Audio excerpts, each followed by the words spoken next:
Hi friends, welcome to wonder women Telugu. Friends, ఈరోజు అయితే general awareness self test 4 అయితే చూద్దాం. ఒకవేళ ఈ వీడియోని ఫస్ట్ టైం ఎవరైనా చూస్తున్నట్టయితే ఈ టెస్ట్ ఎలా కండక్ట్ చేస్తున్నామో మీకు తెలియాలంటే స్క్రీన్ మీద కనిపిస్తున్న ఈ వీడియోని అయితే మీరు చూడండి, మీ కాన్సెప్ట్ అనేది అర్థమవుతుంది. సో ఇంక లేట్ చేయకుండా మనం టెస్ట్లోకి అయితే వెళ్దాం. సో ఈ టెస్ట్లో మనం చెప్పుకున్న టాపిక్స్ వచ్చేసి కరెంట్ అఫైర్స్ అయితే డిసెంబర్ మంత్ నుండి చదవమన్నాను 2024. అలాగే ఇండియన్ పాలిటిక్ వచ్చేసి ఇండియన్ సిటిజన్షిప్ అంటే పౌరసత్వం కోసం అయితే చదవమని చెప్పాను. నెక్స్ట్ ఇండియన్ హిస్టరీకి వచ్చేసి గుప్త సామ్రాజ్యం కోసం అయితే చదవమని చెప్పాను. జనరల్ సైన్స్ వచ్చేసి ఎస్ఐ యూనిట్స్ అన్నీ కూడా చదవమని చెప్పాను. సో ఫ్రెండ్స్, మన టెస్ట్ అనేది ఇంగ్లీష్ అండ్ తెలుగులో కూడా ఉంటుంది. సో క్వశ్చన్స్ అయితే చూద్దాం.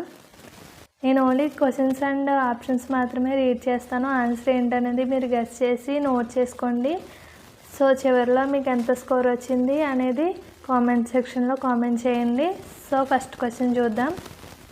కేంద్ర మాజీ మంత్రి జనరల్ విజయ్ కుమార్ సింగ్ ఏ రాష్ట్రానికి గవర్నర్గా బాధ్యతలు స్వీకరించనున్నారు?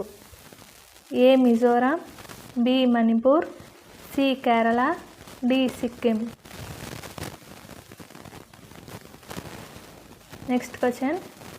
ద్రవ్యరాశి అంటే మాస్కి ఎస్ఐ యూనిట్ ఏమిటి?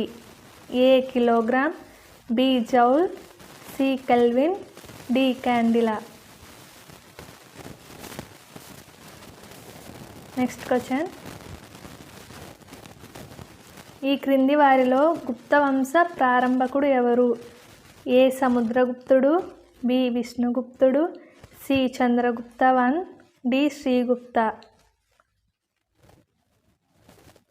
Next question. పౌరసత్వ చట్టం ఏ సంవత్సరంలో రూపొందించబడింది? A 1955, B 1957, C 1960, D 1985.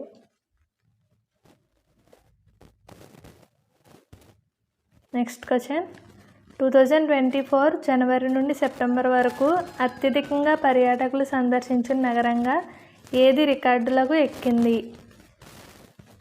A Hyderabad, B Agra, C Ayodhya, D Delhi. Next question. ఉష్ణోగ్రతకి ఎస్ఐ యూనిట్ ఏమిటి? A kilogram, B joule, C kelvin, D candela.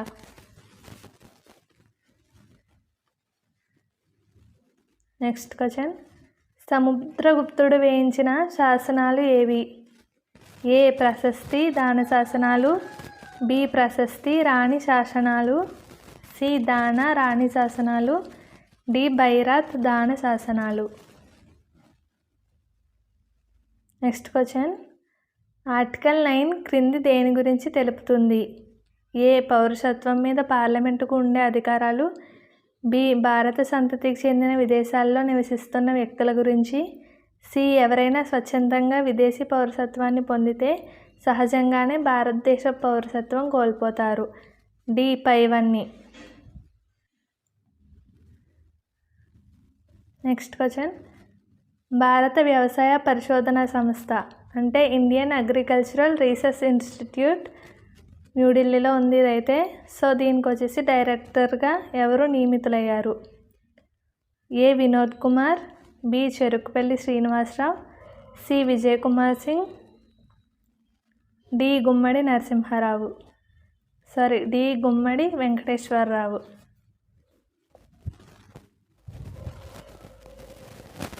Next question. విద్యుత్ సామర్థ్యంకి ఎస్ఐ యూనిట్ ఏమిటి? A farad, B joule, C kelvin, D candela. Next question. సతీ సహగమనం గురించి మొదటిసారి పేర్కొన్న శాసనం ఏది?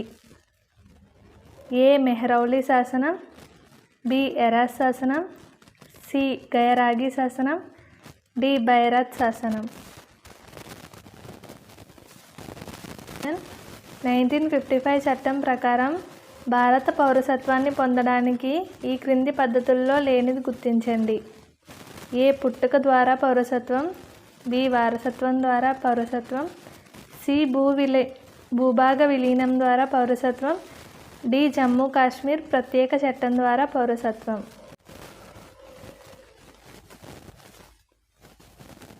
సో ఇంగ్లీష్ వాళ్ళు కూడా ఇక్కడ చూడండి. Next question. ప్రపంచంలో అటవీ విస్తీర్ణంలో రష్యా మొదటి స్థానంలో నిలువగా భారత్ ఎన్నవ స్థానంలో నిలిచింది? ఏ 8వ స్థానం, బి 10వ స్థానం, సి 9వ స్థానం, డి 11వ స్థానం. Next question. తరంగ ధైర్యంకి SI యూనిట్ ఏమిటి? A kilogram, B joule, C kelvin, D angstrom. Next question. గుప్తుల కాలంలో అధికార భాష ఏది? ఏ హిందీ, బి సంస్కృతం, సి ప్రాకృతం, డి గ్రీకు. ఈ క్రింది వాటిలో ద్వంద్వ పౌరసత్వం కలిగి ఉన్న దేశం ఏది? A America, B Switzerland, C Australia, D పైవన్నీ.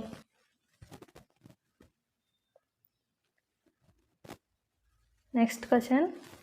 పారా అథ్లెటిక్స్ వరల్డ్ ఛాంపియన్షిప్ 2025కు ఏ దేశం ఆతిథ్యం ఇస్తుంది? A Bharat, B Russia, C Japan, D China. Next question. ప్రకాశించే తీవ్రతకి SI యూనిట్ ఏమిటి? అంటే ప్రకాశించే తీవ్రత అంటే luminous intensity. Options A joule, B kelvin, C candela, D ampere. Next question. ఈ క్రింది వారిలో గుప్తుల కాలంలో గొప్పవాడు ఎవరు? ఏ సముద్రగుప్తుడు, బి విష్ణుగుప్తుడు, C Chandragupta 1, D Srigupta. Last question. భారత రాజ్యాంగంలో పౌరసత్వం గురించి ఏ భాగంలో చెప్పబడింది? ఏ 2వ భాగం, బి 3వ భాగం, సి 4వ భాగం, డి 5వ భాగం. ఫ్రెండ్స్, ఈ క్వశ్చన్స్ అన్నిటికీ ఆన్సర్స్ వచ్చేసి ఇక్కడ ఉన్నాయి. ఇక్కడ 12th క్వశ్చన్కి ఆన్సర్ అయితే నేను ఇవ్వలేదు, సో అది కామెంట్ సెక్షన్లో మెన్షన్ చేయండి. సో దాంతోపాటు మీకు ఎన్ని క్వశ్చన్స్కి అయితే మీరు ఆన్సర్ చేయగలిగారు అనేది, మీకు ఎంత స్కోర్ వచ్చింది అనేది కూడా కామెంట్ సెక్షన్లో మెన్షన్ చేయండి ఫ్రెండ్స్. సో ఈ వీడియో మీకు నచ్చినట్టయితే లైక్ చేయండి. సో నెక్స్ట్ వీడియోకి వచ్చేసి మనకు టాపిక్స్ అనేవి స్క్రీన్ మీద కనిపిస్తున్నాయి కదా, ఈ టాపిక్స్ అనేవి ప్రిపేర్ అయ్యి రండి. సో ఈ టాపిక్స్ అనేవి మనం సెల్ఫ్ టెస్ట్ 5గా అయితే కండక్ట్ చేసుకుందాం. సో ఫ్రెండ్స్, ఈ వీడియో మీకు నచ్చినట్టయితే లైక్ చేయండి. అలాగే మీ ఫ్రెండ్స్ ఎవరైనా ప్రిపేర్ అయ్యే వాళ్ళు ఉంటే వాళ్ళకి కూడా ఈ వీడియోని షేర్ చేయండి.